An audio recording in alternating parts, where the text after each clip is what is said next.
आप सबको प्रभु यीशु के नाम से हार्दिक अभिनंदन एंड प्रभु को धन्यवाद देते हैं कि आज हम लोग इस प्रकार एकत्रित हो सके। आज बाइबल के एक विषय पर मैं बोलना चाहता हूँ, वह है गार्डन, बगीचे। बाइबल में आप कुछ बगीचों के बारे में बताइए, कुछ नाम बताइए। ज्यादा नहीं है बगीचे के बारे में बाइबल में, लेकिन कुछ फेमस बगीचे हैं। 3 बगीचे बहुत फेमस है। 3 famous gardens in the Bible. Sorry? Yes, Garden of Eden, Gethsemane, and the third important one, famous one, I think, but then the name is not given, but that is a very famous garden.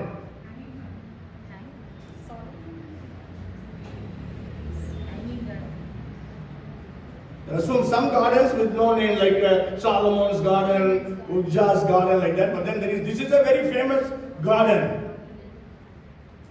Very famous garden. In Revelation? No. You're looking too far. The garden where Jesus was buried. So the garden of burial and resurrection. यीशु मसीह को कहाँ दफनाए? Garden में. He was buried in a garden. Okay, so anyhow, so you are not aware that he was buried in a garden. Okay, I'll give you the verse, then you will be able to understand. So I will just pray. मैं ज़्यादा बाकी सब gardens के बारे में नहीं बोलने जा रहा हूँ, केवल ये 3 gardens के बारे में बोलूँगा, लेकिन टाइम के हिसाब से मैं थोड़ा बहुत बोलूँगा, थोड़ा बहुत नहीं बोल पाऊँगा. So the first is the Garden of Eden.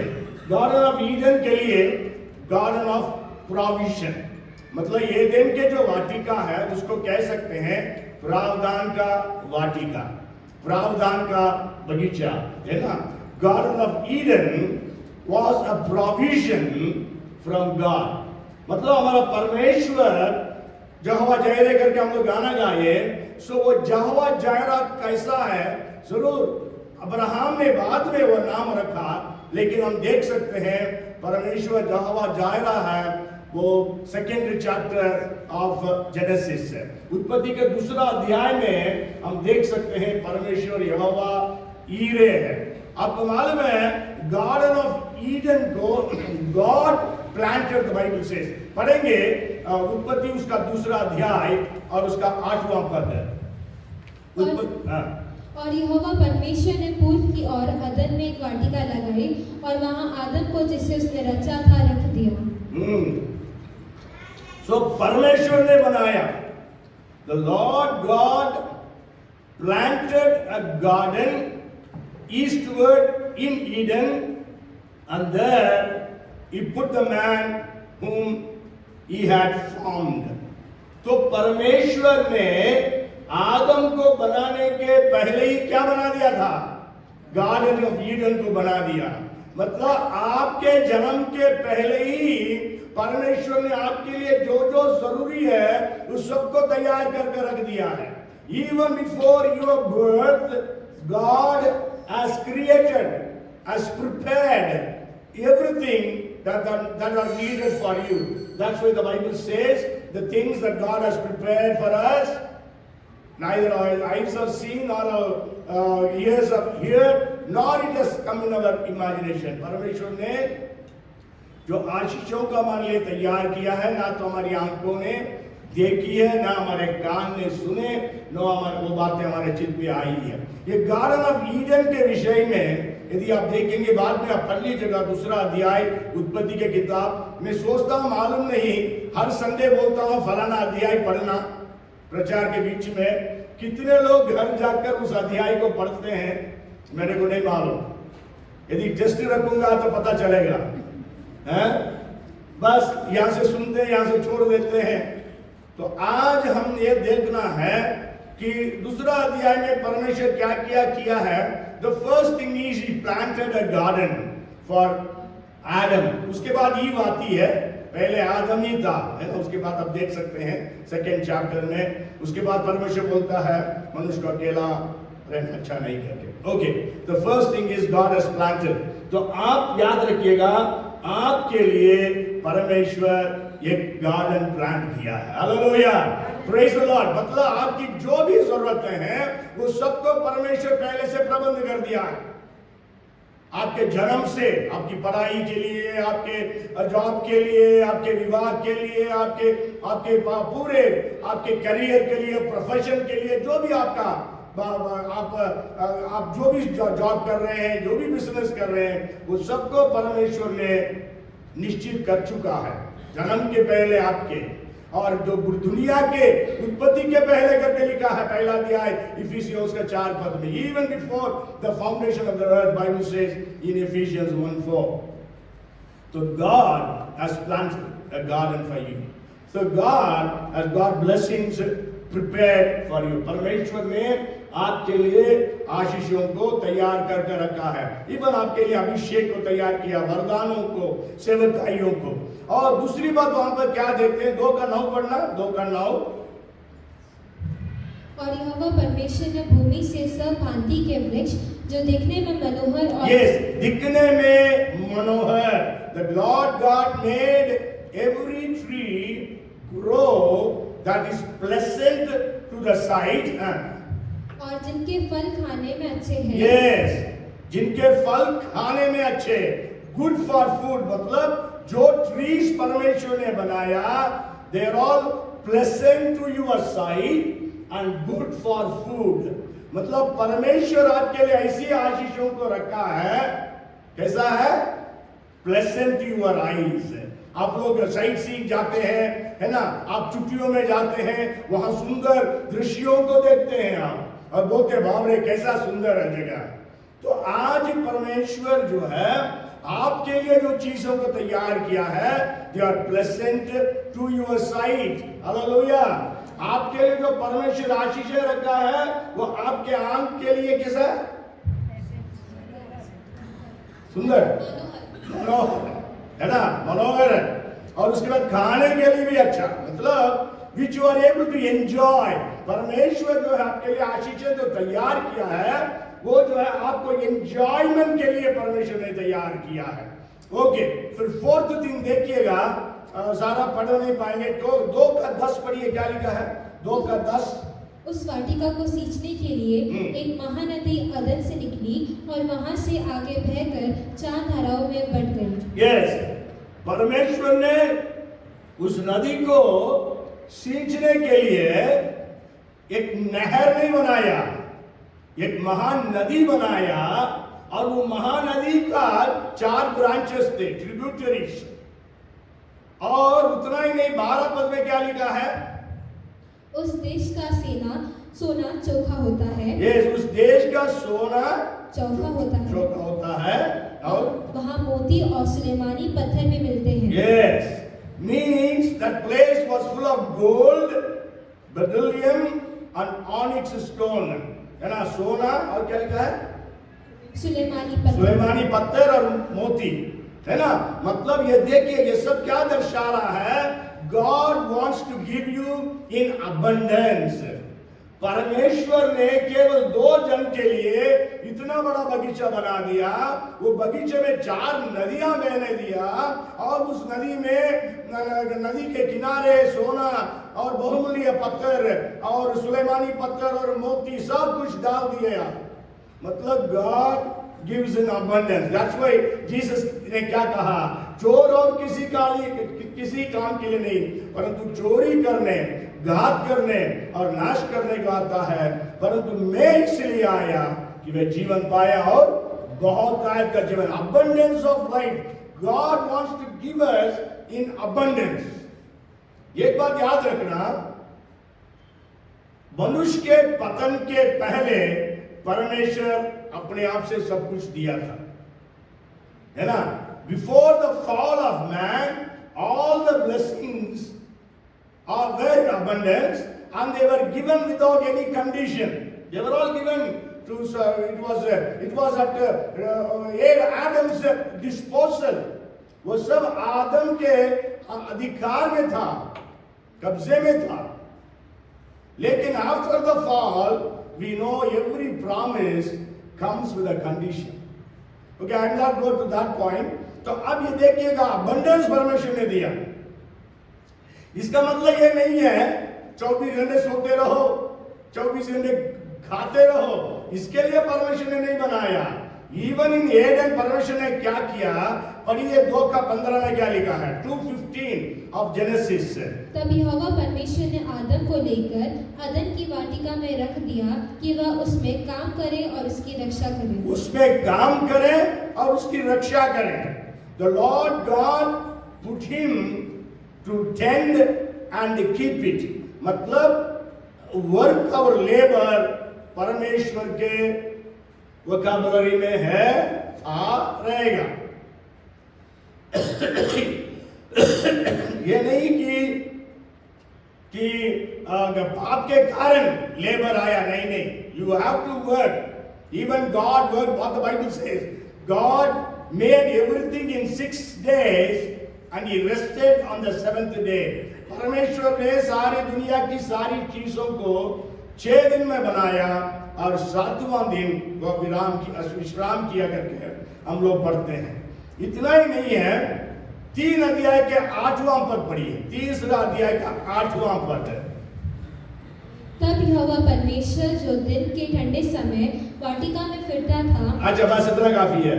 मतलब दिन के ठंडे समय परमेश्वर वाटिका में फिरता था, है ना। Intimacy, this speaks about the intimacy that Adam and God had, Adam, Eve and God had, we can say, है ना। So मतलब गार्डन ऑफ ईडन में परमेश्वर ने आदम को रखा और God gave him an intimacy। आप और हमने देखा नहीं है परमेश्वर को, लेकिन आदम ने देखा। आप और हमने परमेश्वर की आवाज को सुना नहीं, लेकिन प्रतिदिन आदम और हव्वा परमेश्वर की आवाज को सुनते थे। इसलिए उस दिन भी जब ये परमेश्वर की आवाज को सुना गार्डन में, तब वो समझ गए अरे परमेश्वर आ रहा है, कैसे उसको सामना करें, इसलिए जाकर छुप गए वो लोग। उसके पहले तक शायद हो सकता है प्रतिदिन वो इंतजार कर रहे होंगे, प्रभु कब आएगा, कब मिलेंगे प्रभु से। ये लोग ही परमेश्वर से every day God used to come to them, they had such a close intimacy. आज हमारे पास उतना इंटीमेसी नहीं है परमेश्वर के साथ, उसको रिस्टोर करने के लिए हम अभी बताएंगे। लेकिन आज क्या इस प्रकार के जो परमेश्वर ने प्रावधान आपके लिए मेरे लिए किया है, तो उसको हम अनुभव कर रहे हैं या नहीं कर रहे हैं। और उसके बाद एक और बात भी याद करना, ये दिन के वाटिका में परीक्षा भी है, टेम्पटेशन है। अब उद्धार पाए इसका मतलब यह नहीं आपके जीवन में परीक्षाएं नहीं आएंगी।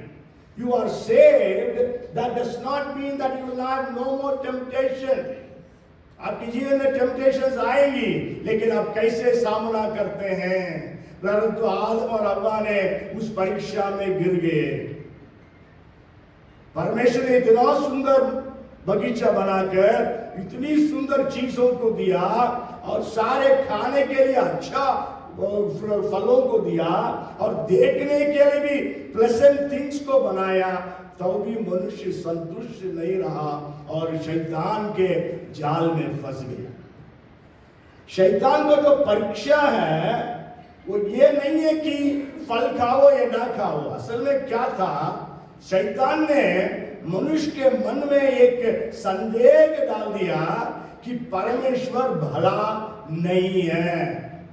क्यों परमेश्वर ने तुमको मना किया? क्योंकि जब तुम खाओगे तुम परमेश्वर के समान हो जाओगे, इसलिए परमेश्वर तुमको मना किया है। यही तो बोला था ना कि यदि तुम उस फल को खाओगे तुम परमेश्वर के समान बन जाओगे। If you eat the fruit, you will become like God। इसका मतलब क्या है? परमेश्वर तुम्हारी भलाई नहीं चाहता। आज भी लोग यही सोचते हैं, यदि परमेश्वर है, यदि परमेश्वर भला है, तो ये सब बुराइयां दुनिया में क्यों हो रही है? बहुत सारे लोग ये चीज इसलिए बनते हैं, बहुत सारे लोग अग्नास्टिक बन जाते हैं।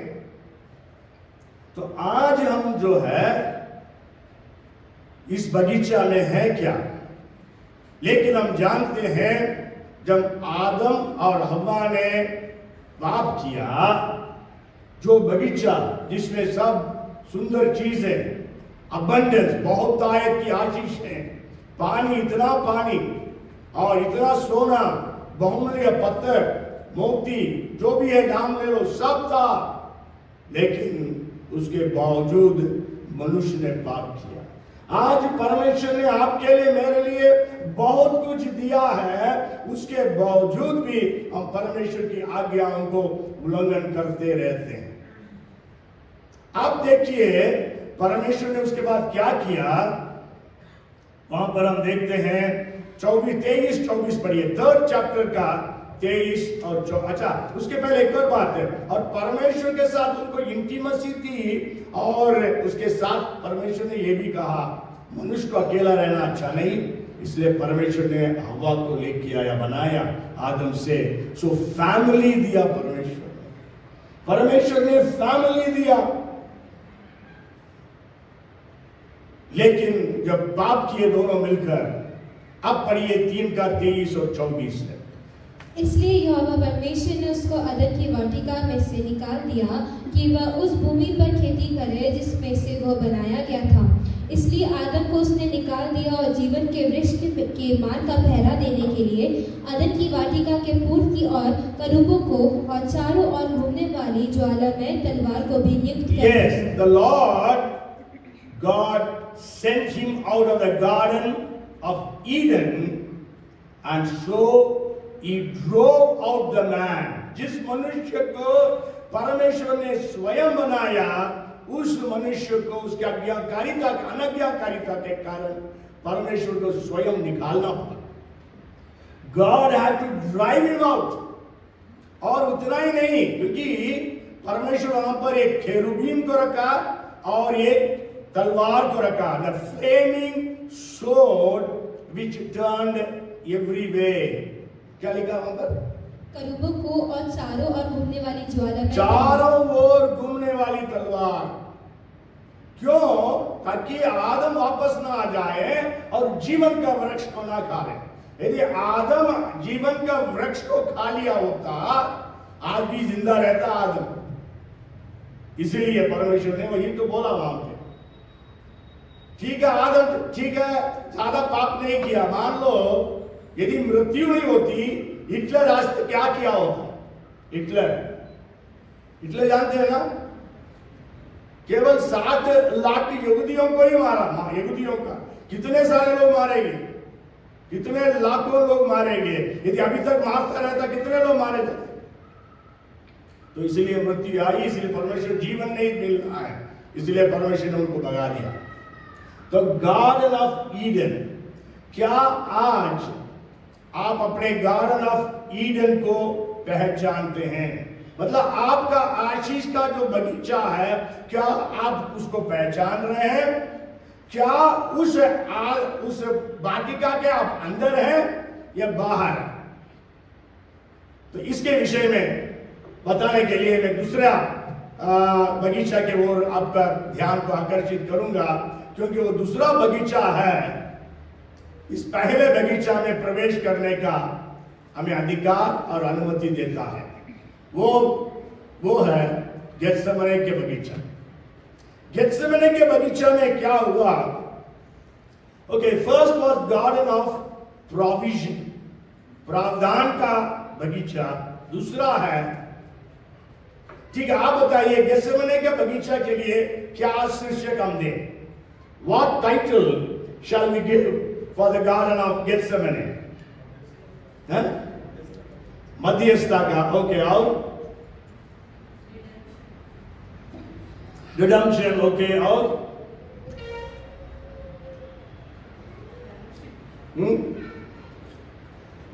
और बताइए गेत्सेमने के बगीचे के लिए क्या नाम दे सकते हैं? कौन सा बगीचा बोल रहे हैं? मिलाप वाला, परमेश्वर से मेल मिलाप करने वाला बगीचे, ओके। और तो आप अच्छा सा नाम देते हैं, दीजिए ना। और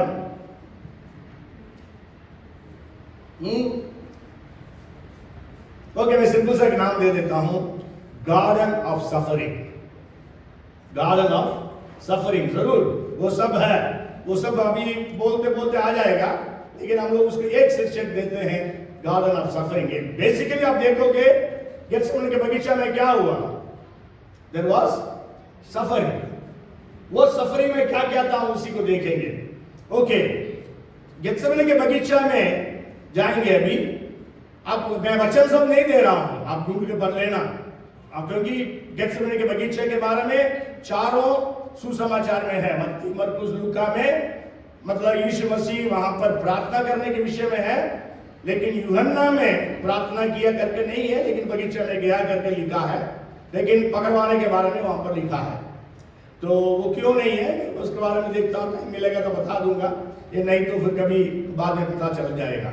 ओके, सो अब जो है परमेश्वर ने तलवार को रख दिया गार्डन के ईडन में जाना नहीं करके, मतलब जीवन का वृक्ष को नहीं खाना है, मनुष्य जीवन का वृक्ष को नहीं खाना है, इसलिए परमेश्वर ने उस जलते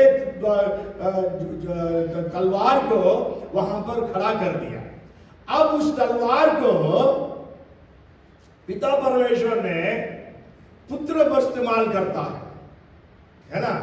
अब देखिए जकरिया 13:8, जकरिया 13:8, जकरिया 13:8 क्या लिखा है, awake O sword against my shepherd, against the man who is my companion, says the Lord of hosts, strike the shepherd and the sheep will be scattered, then I will turn my hand against the little ones।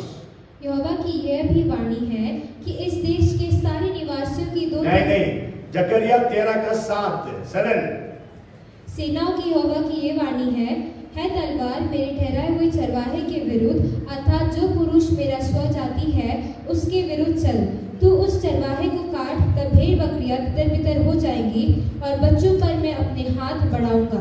Yes, यहाँ पर परमेश्वर क्या बोल रहा है, awake O sword, God is telling that sword that he kept on the Garden of Eden, go and strike my shepherd, मेरा चरवाहा को मार, है ना, मेरा चरवाहा को मार। परमेश्वर कह रहा है, सेनाओं की यहोवा की वाणी है, पिता परमेश्वर कह रहा है मेरा shepherd, my shepherd, who is my shepherd, Jesus Christ.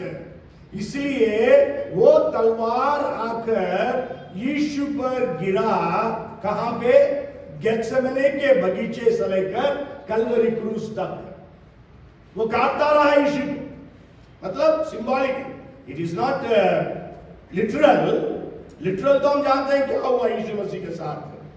Okay, it was the symbolic sword that fell upon the shepherd. हम जानते हैं यीशु मसीह इस वचन को कोट करता है अंतिम भोजन के पश्चात, यीशु मसीह कोट किया इस वचन को। ओके, तो अब जो है परमेश्वर का वो तलवार गेत्सेमनी के बगीचे से लेकर कलवरी क्रूस तक यीशु मसीह पर गिरा, उसके कारण हमें क्या होता है। अब पढ़िए प्रकाशित वाक्य उसका 2 अध्याय और 7वां पद। प्रकाशित वाक्य revelation chapter 2 and verse 7।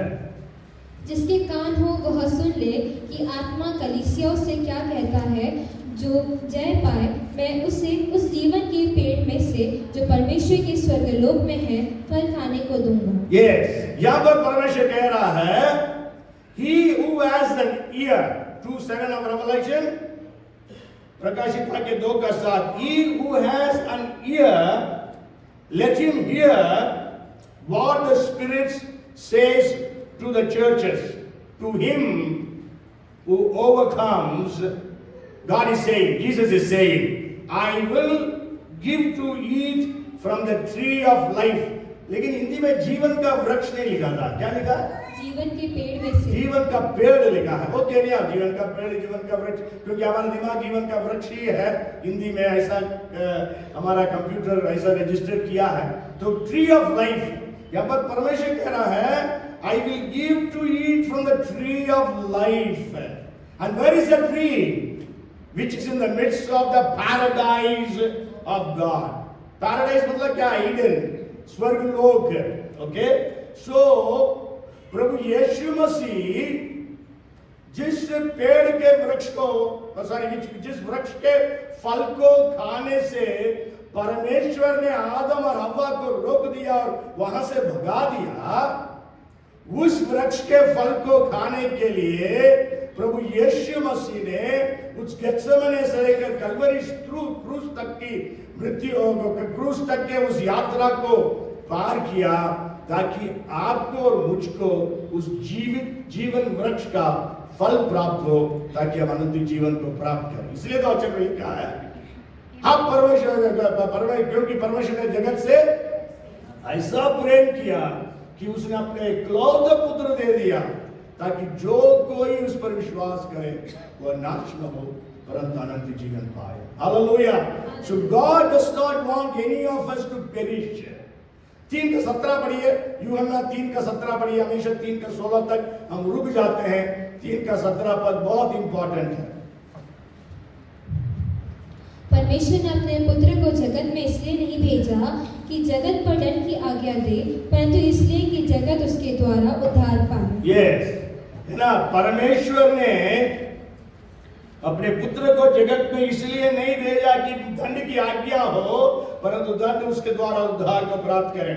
For God did not send His Son into the world to condemn the world, but that the world through Him might be saved. आपको मालूम है, YouTube आप देखते हैं, YouTube में हमारा टाइटल में जो है यही वचन लिखा रहता है, 3:17 of John। ओके, तो प्रभु यीशु मसीह ने उस गार्डन के गेत्सेमनी में जाने के द्वारा उस जीवन के वृक्ष में जाने के रास्ता को खोल दिया। हालेलुया, हालेलुया, बोलिए जोर से हालेलुया, हालेलुया। इसका मतलब क्या है? गार्डन ऑफ ईडन में जो कुछ हमने खोया, पैराडाइज लॉस्ट जो है, वो पैराडाइज रीगेन्ड है। मतलब वहां पर परमेश्वर क्या कह दिया?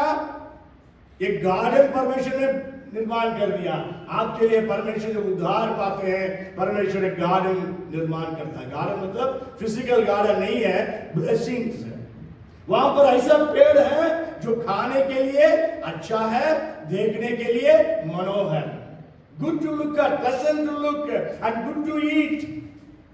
और वहां पर अबंडेंस है। There were 4 rivers, tributaries.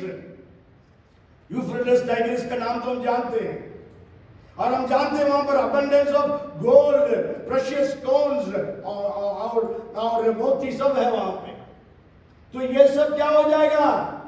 जब हम यीशु मसीह में आते हैं, ये सब वापस हमको परमेश्वर देने के लिए वायदा करता है। इसीलिए यीशु ने कहा, मैं जीवन और बहुत मेहनत का जीवन देने आया।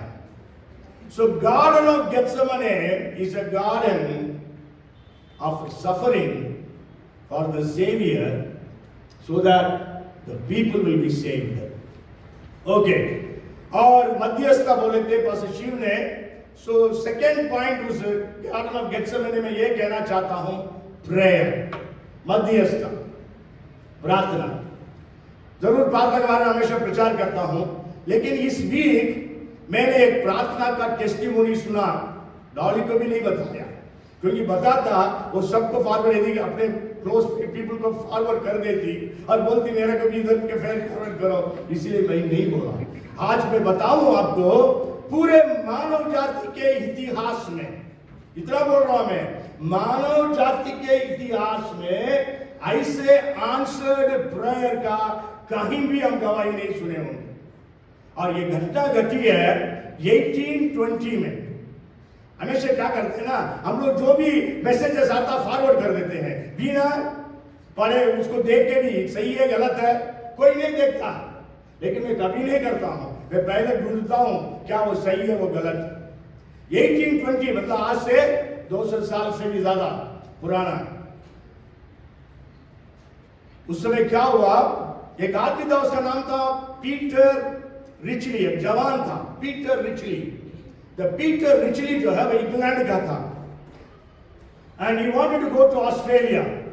So what Peter Ritchie did, he got a ticket. उस समय हवाई जहाज नहीं थी, पानी के जहाज में जाना है, तो पानी के जहाज में टिकट लेकर वो अपना यात्रा ऑस्ट्रेलिया के लिए शुरू किया। आपको मालूम है उन दिनों में कम से कम एक साल लगा होगा, मालूम नहीं अभी समय, 1 साल लगता इंग्लैंड से ऑस्ट्रेलिया जाने के लिए, पता नहीं कम से कम 6 महीना तो लगा होगा, यानी ऑथोरिटीज। तो उसने टिकट लेकर जा रहा था। थोड़ा दूर यात्रा करने के बाद एक बड़ी आंधी आई। उस आंधी में वो जिस शिप में जा रहा था वो शिप डूब गया। वो शिप डूब गया, सारे के सारे लोग डूब गए। उस शिप में जितने थे सारे डूब गए। ये तैर रहा था, मतलब ये फ्लोट कर रहा था।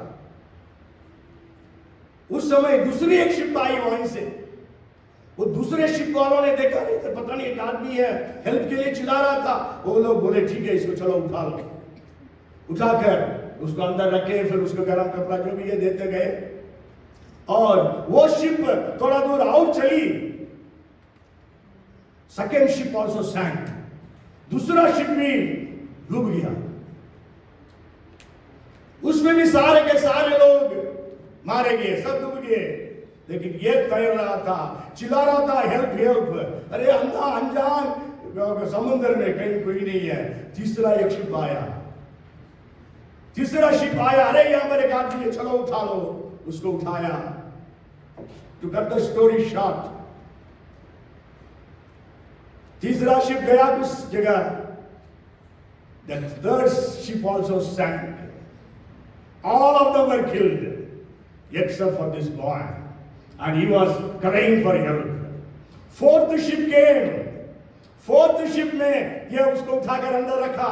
और after some time the fourth ship also sank, and all of them were killed, and he was the only one who survived, and he was rescued by the fifth ship. पांचवा जहाज ने उसको rescue कर दिया।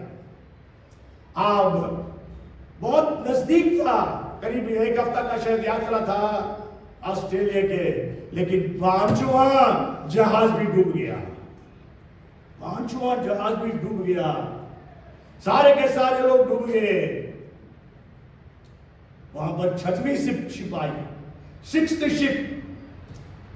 They rescued him on seeing him crying for help.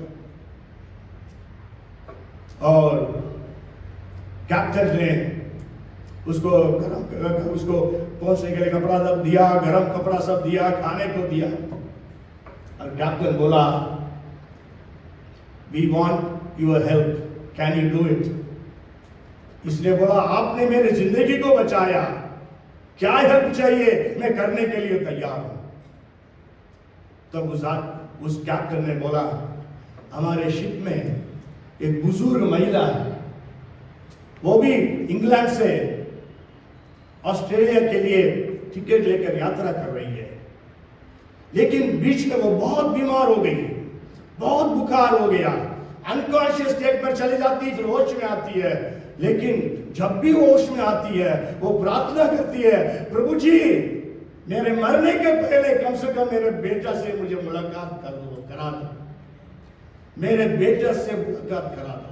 हर बार जब वो होश में आती है वही चिल्लाती रहती है, वही प्रार्थना करती रहती है। उसके मन के अंदर भी यही प्रार्थना चलती है, जो मतलब ग्रोनिंग्स उसका होता है, उसमें भी यही आवाज निकलती है, मेरे बेटे को देखने दे प्रभु यीशु, मेरे मरने के पहले मेरे बेटे को देखने दे।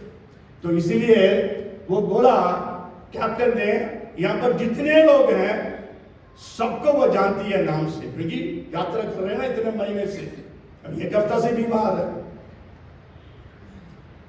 और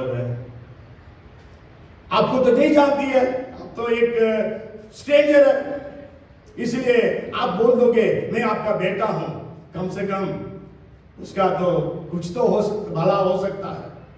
ये बोला ठीक है।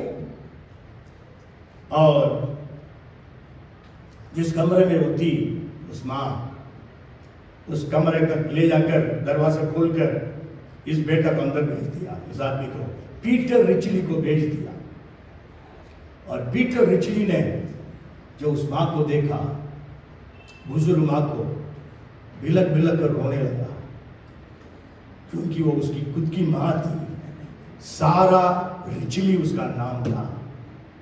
बोल रही थी, वो बोल रही, प्रार्थना कर रही, प्रभु let me see my son before I die. और ये रोते हुए बाहर का लोग दो रहे, क्या ये रो रहा, क्यों रो रहा? Then he said, she is my mother. और होश में आई, इसने बोला, माँ, I am your son. And I tell you, she became well. She became well. And they were so happy. ऐसी किसी प्रार्थना के बारे में हम उत्तर का सुने हैं, 5 जहाज डूब गया। क्या आपकी प्रार्थना को परमेश्वर नहीं सुनेगा? खासतौर से I want to appeal to the mothers here. Mothers who are praying for your children. उस माँ की प्रार्थना को, यदि प्रार्थना को परमेश्वर सुनकर शैतान ने 5 जहाजों को डुबा दिया, लेकिन छठवीं जहाज में परमेश्वर ने उस बेटा को बचाकर लाया, क्या आपकी प्रार्थना को सुनकर परमेश्वर बड़े काम करेगा कि नहीं करेगा? आइए जोरदार तालियां बजाएं परमेश्वर के लिए। Power of prayer.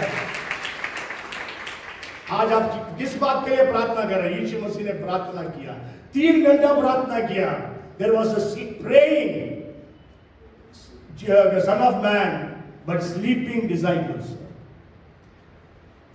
There was a agonizing Savior, but indifferent disciples. लेकिन आज गार्डन ऑफ गेत्सेमने में क्या हम मध्यस्थता में, प्रार्थना में एगोनाइज, वेदनाओं के साथ प्रार्थना करने के लिए तैयार हैं? Garden of Gethsemane speaks about prayer, speaks about our restoration with God. क्या आज हमारी प्रार्थना कैसी है? आज हमारी प्रार्थना का जीवन कैसा है? प्रार्थना के ऊपर क्या आपका विश्वास उठ गया है? तो आज परमेश्वर आपको उत्साहित करना चाहता है। And I want to tell you, this story was not narrated by a believer. एक believer ने इस स्टोरी को नरेट नहीं किया। It was narrated by a very well-known orator, very well-known author of England. है ना? उसका नाम है, you can verify for yourselves, Louis Lamore करके एक आदमी है, उसने इसके बारे में लिखा है। Okay, now, and then we know what happened in Gethsemane. और क्या हुआ Gethsemane में? Betrayal हुआ। यीशु मसीह को उसके खुद का चेला ने क्या किया? पकड़वाया। हम जानते हैं मत्ती, मरकुस, लूका में यीशु मसीह का जो सफरिंग प्रेयर है वो सब है, लेकिन यूहन्ना में नहीं है, क्योंकि वहां पर हम जानते हैं यूहन्ना was projecting Jesus as God, इसलिए वहां पर उस बात को हम नहीं देखते हैं। लेकिन वहां पर हम क्या देखते हैं? जब लोग यीशु मसीह को पकड़वाने के लिए आए थे, यीशु ने उनसे क्या बोला था? क्या पूछा? किसको तुम ढूंढ रहे हो? Okay, let's read that verse, 19th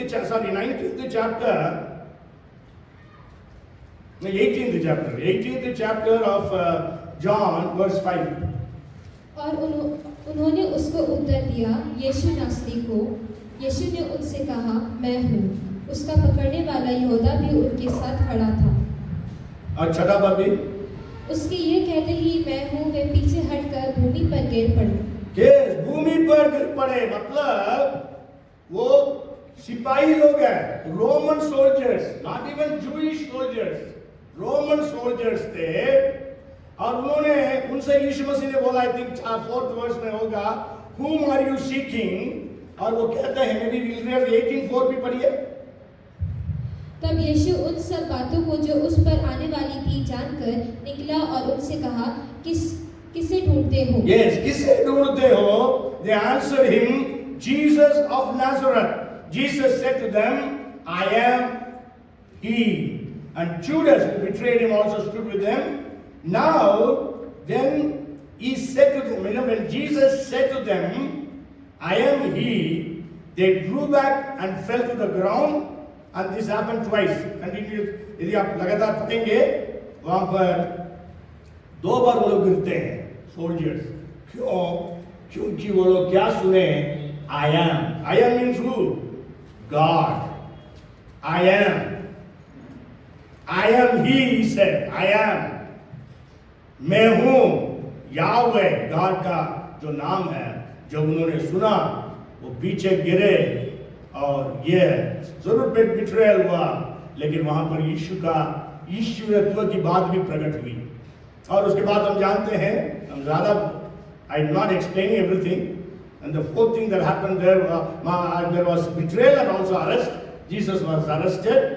जैसे ही जीसस को अरेस्ट किए थे, पतरस ने तलवार उठाया, मलकुस के कान को काटा। मैंने जैसे बोला था एक बार, आपको याद होगा, फिशरमैन मछुआरे मछली को निकाल के सबसे पहले क्या काटते हैं? उसको कान काटते हैं। कान तो काटते हैं ना, सबसे पहले क्या काटते हैं, है ना, फिन्स, दैट इज कान फॉर देम। ओके, और इसलिए पतरस का यही आदत था, इसलिए उसने क्या कर दिया, उसके कान को काट दिया। या तो तलवार तो फिर गर्दन काट सकता था, फिर वो मर्डरर नहीं था, वो मछुआरा था। He was not a murderer, but he was just a fisherman. So fishermen की आदत थी कान काटना, तो कान काट दिया था। लेकिन हम जानते हैं यीशु मसीह ने उस आदमी को चंगा कर दिया। So Jesus was arrested. So Garden of Gethsemane. So Garden of Gethsemane, to cross is the place where Jesus opened the way to the paradise again. Paradise which was lost in Garden of Eden by Adam and Eve was regained and restored to humanity by Jesus Christ of Nazareth. जैसा आदम और हव्वा के द्वारा जो paradise, स्वर्ग लोक जो खो दिया गया, उसको प्रभु यीशु मसीह नासरी जो है हमारे लिए वापस दिलाया। एंड इस बात को हम गार्डन ऑफ गेथसेमनी में देखते हैं। And the third garden is garden of burial and resurrection. इसलिए हम बोलते हैं यदि आप इज़राइल जाते हैं, they will show you a place called garden tomb. Garden tomb को दिखाते हैं। Okay, maybe you never remembered, maybe it was a garden. Let's read it. John chapter 19 verse 41. John chapter 19 verse 41. उस स्थान पर जहाँ यीशु क्रूस पर चढ़ाया गया था, एक बाड़ी थी और उस बाड़ी में एक नई कब्र थी जिसमें कभी कोई ना रखा गया था। Yes, है ना, एक बाड़ी थी। At the place where Jesus was crucified, there was a garden, and in the garden a new tomb in which no one had ever been laid.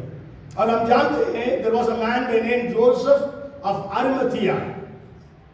Joseph of Arimathea जो है वो जूइश लीडर था। He was one of the members of Sanhedrin.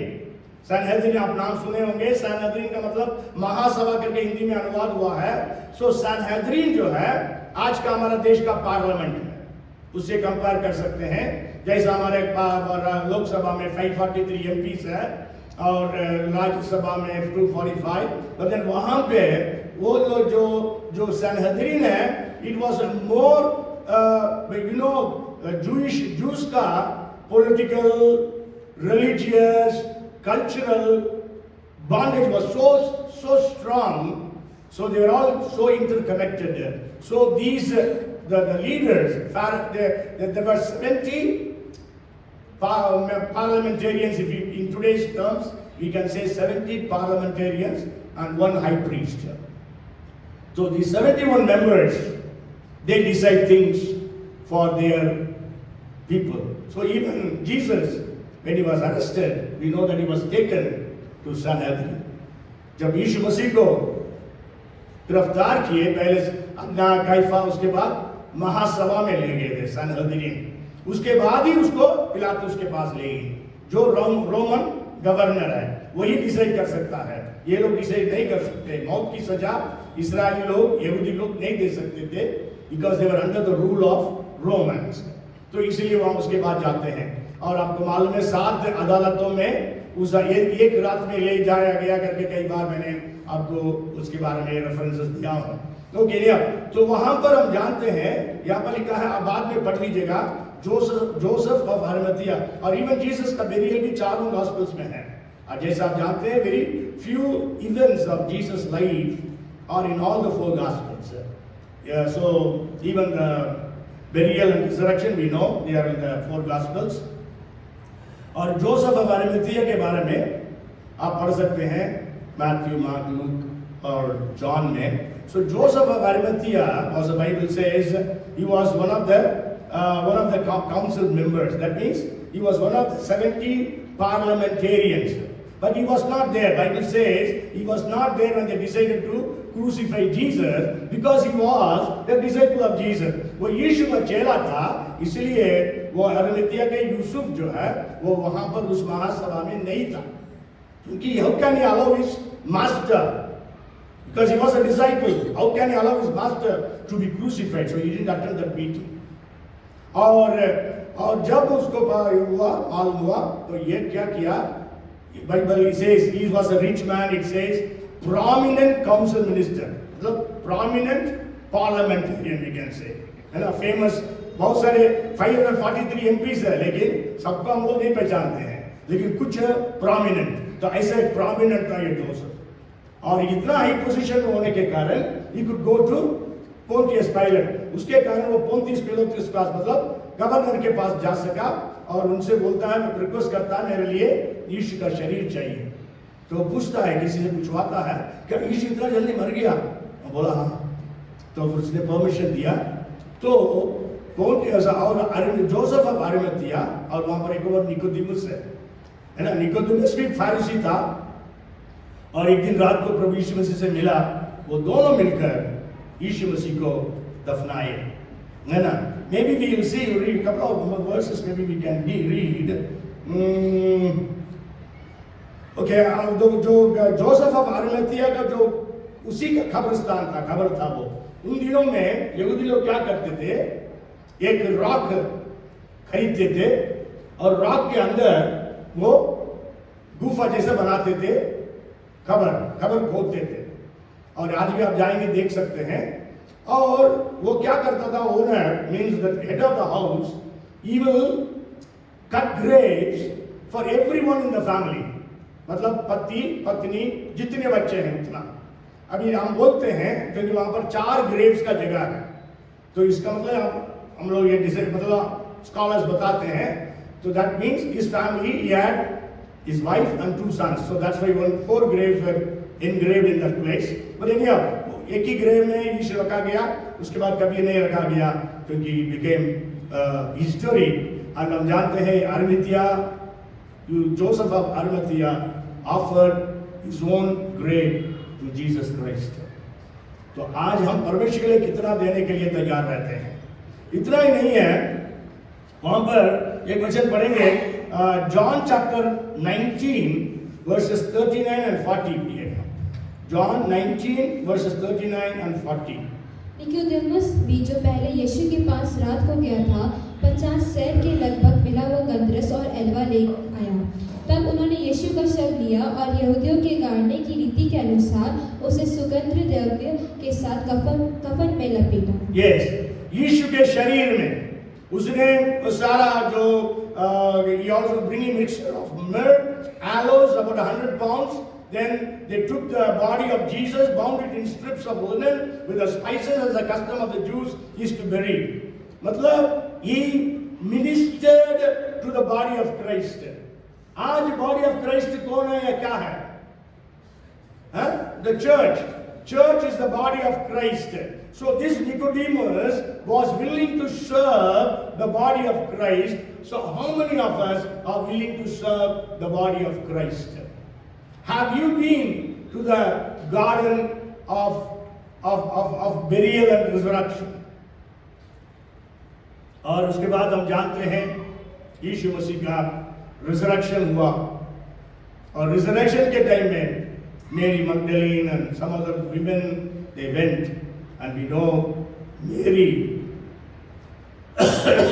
could see Jesus, the resurrected Christ. She was the first one to see the resurrected Christ. हम जानते हैं मरियम जो है, जो प्रभु यीशु जी उठा, उसको सबसे पहला देखने वाला इंसान वो मरियम मगदलीनी थी. तो आज क्या हम लोग गीत गाए थे, मैं देखना चाहूं, तो आज क्या हम परमेश्वर को देखना चाहते हैं? क्या परमेश्वर के प्रति हमारा क्या लगाव है? परमेश्वर के प्रति आज हमारा क्या इंटीमेसी है, समर्पण है, प्रेम है? वचन कहता है अपने प्रभु परमेश्वर से अपने पूरे मन से, पूरी बुद्धि से, पूरे प्राण से, पूरे बल से प्रेम। Love the lord your God with all of your heart, all of your soul, all of your mind and all of your strength. इसलिए आज जो है, क्या आज आपने कुछ गार्डन ऑफ गेत्सेमने में आप गए हैं, गार्डन ऑफ ईडन में आप गए हैं, और garden of burial and resurrection में आप गए हैं? Have you been to the Garden of Eden? आपने जो खोया उसको यीशु मसीह ने प्राप्त करके आपको दिया है। क्या आपने उस यीशु को अपना उद्धारकर्ता के रूप में स्वीकार किया? Have you accepted Jesus as your Lord and Savior? Or still you are lost? Whoever is not in Christ is lost. जो भी यीशु मसीह में है वो खोया हुआ है। तो आज आप आइए यीशु के पास, so that you can regain that paradise that was lost through your father, means forefather Adam, which Jesus, our heavenly Father, has got us back. प्रभु यीशु मसीह जो हमारा स्वर्गीय पिता है, उसने हमारे लिए इसको दोबारा दिला दिया। उस गार्डन ऑफ ईडन में हम जाएं, जहां पर अबंडेंस है, जहां पर आशीष परमेश्वर ने रखा, हमारी आंखों ने देखी नहीं, कान ने सुने नहीं, वो बातें हमारे चित्त पे नहीं आएंगी। हम उस गार्डन में आए। क्या आपने गार्डन ऑफ गेत्सेमने में पहुंचा है? गार्डन ऑफ गेत्सेमने में यीशु मसीह के साथ मध्यस्थता करने के लिए आप तैयार हैं? यीशु ने बोला, क्या मेरे साथ 1 घंटा खड़े रहे? 1 घंटा तुम जाग नहीं सकते हो? 3 बार या तीनों बार चेले सो रहे थे। आज क्या हम कलीसिया सो रहे हैं या जाग रहे हैं? हम प्रार्थना के लिए हम कितना समय को बिताने के लिए हम तैयार हैं? पर्सनल प्रेयर, पारिवारिक प्रार्थना और सामूहिक प्रार्थना सा जो चर्च प्रेयर है, कांग्रीगेशनल प्रेयर है, हम कितना समय हम व्यतीत करने जा रहे हैं? अभी बीच में कई जगह पर मैं गया, वहां पर यही बोला, क्या हो सकता है हम भारतीय लोगों ने हम अपने अगुओं के लिए ठीक से प्रार्थना नहीं किया, जिसके कारण सत्ता बढ़ रहा है। आज भी छत्तीसगढ़ में 2 चर्चेस को अटैक किया है। एक पास्टर को इतना मारा है, उसकी पत्नी और बेटा बचाने आए उनको भी मारा है। क्यों इस प्रकार हो गया है हमारे देश में? जब इतनी आजादी थी, जब हमारा देश सहनशीलता के लिए मारा हुआ था, क्या हो सकता है कि हम लोगों ने जैसा प्रार्थना करना चाहिए हमने प्रार्थना नहीं किया? पढ़िए उस वचन को, 1 तिमोथी 2:2 में क्या लिखा है? 1 Timothy chapter 2 and verse 2. 1 Timothy 2:2, राजाओं और सब ऊंचे पद वालों के निमित्त, इसलिए कि हम विश्राम और चैन के साथ सारी भक्ति और गंभीरता से जीवन बिताएं। यस, यहाँ पर क्या लिखा है? सारी भक्ति और गंभीरता से जीवन बिताने के लिए, राजाओं के लिए और ऊंचे पद वालों के लिए प्रार्थना करो, है ना? यहाँ पर लिखा है, for kings and all who are in authority, that we may lead a quiet and peaceable life in all godliness and reverence. हम जानते हैं आज इतना आसान नहीं है, आज कितनी मुश्किलों को सामना करना पड़ता। भोपाल में कितने चर्चेस बंद हो गए थे? 20 चर्चेस कम से कम। कितने चर्च मध्य प्रदेश में बंद हुए, उत्तर प्रदेश में, महाराष्ट्र, छत्तीसगढ़ में। तो आज हम इस बात को याद रखें, क्या हम गेत्सेमने के बगीचे में यीशु मसीह के साथ जागने के लिए और प्रार्थना करने के लिए और एगोनाइज करने के लिए, ग्रोनिंग्स के साथ प्रार्थना करने के लिए? जरूर हम खून का पसीना तो नहीं बहा सकते हैं, हमारे अंदर से हमारे अंदर इतना दर्द नहीं है, लेकिन जरूर कुछ आंसुओं को तो बहा सकते हैं। इसलिए फ्राइडे प्रेयर, मॉर्निंग ग्लोरी में आप लोग जुड़िए, आप लोग समय निकाल कर। और उसके बाद क्या आप उस बेरियल गार्डन में, पुनरुत्थान के गार्डन में आपने प्रवेश किया? Helping the body of Christ to be buried. आज बॉडी ऑफ क्राइस्ट चर्च है, क्या आप चर्च को मदद करने के लिए आप आज क्या करते हैं? कलीसिया की उन्नति के लिए आप क्या करते हैं? कलीसिया की बढ़ोतरी के लिए क्या करते हैं? अपने आप को सोच के देखिए। And then Do you have an encounter with the resurrected Christ? मरियम मगदलीने जीवित परमेश्वर को, मतलब यीशु मसीह को जो मरे हुओं से जिलाया गया, उसको जो देखी। फर्स्ट सेंचुरी बिलीवर्स या मेंबर्स इस प्रकार सामर्थ्य रूप में सेवा करने के लिए कई सारा उदाहरण, कई सारा कारण है। एक कारण है they had an encounter with the resurrected Christ. जरूर पवित्र आत्मा, अभिषेक, सामर्थ सब कुछ है, लेकिन ये भी एक बात है, क्योंकि यही चेले सब यीशु मसीह को तो छोड़कर भाग गए थे, लेकिन यीशु मसीह के पुनरुत्थान के बाद कोई नहीं भागा। खड़े होकर प्रचार किया, हर बार क्या बोलता, यीशु मसीह को तुम लोगों ने क्रूस पर चढ़ाया, परमेश्वर ने जिलाया, हम उसके लिए गवाह हैं। Because they had an encounter with the resurrected Christ. क्या आज आपका उस जीवित प्रभु यीशु मसीह के साथ एक मुलाकात है? आज परमेश्वर हमारे जीवनों में एक जागृति को लाए, हमारे चर्च में परमेश्वर जागृति को लाए, परमेश्वर हमारे बीच में कार्य करें। आइए हम लोग प्रार्थना करें। Hallelujah, Lord, we thank you, Lord. Oh, hallelujah, hallelujah, hallelujah. पवित्र आत्मा आई हमारे बीच में, हर एक से बोल और बातचीत कर। Lord, Holy Spirit, speak to everyone we pray. Speak to everyone, Lord. Lord, help every one of us to regain whatever we have lost of the Garden of Eden. प्रभु जी का एदेन के वाटिका में जो कुछ हमने खोया है, वो सबको वापस पाए, इंटीमेसी को पाए, अबंडेंस को पाए, परमेश्वर के साथ कुछ संबंध को पाए। गेत्सेमनी के बगीचे में प्रभु जी हम जाकर आपके साथ मिलकर हम प्रभु प्रार्थना करने वाले बनने पाए। Help us to be intercessors, Lord, in the Garden of Gethsemane. Lord, in the Garden of Burial, help us to minister to your body, the church, and also help us to have an encounter with the resurrected Christ. God, come and move in our midst. जो अभी तक उद्धार में नहीं आए, प्रभु उन सबको उद्धार में लेके आ।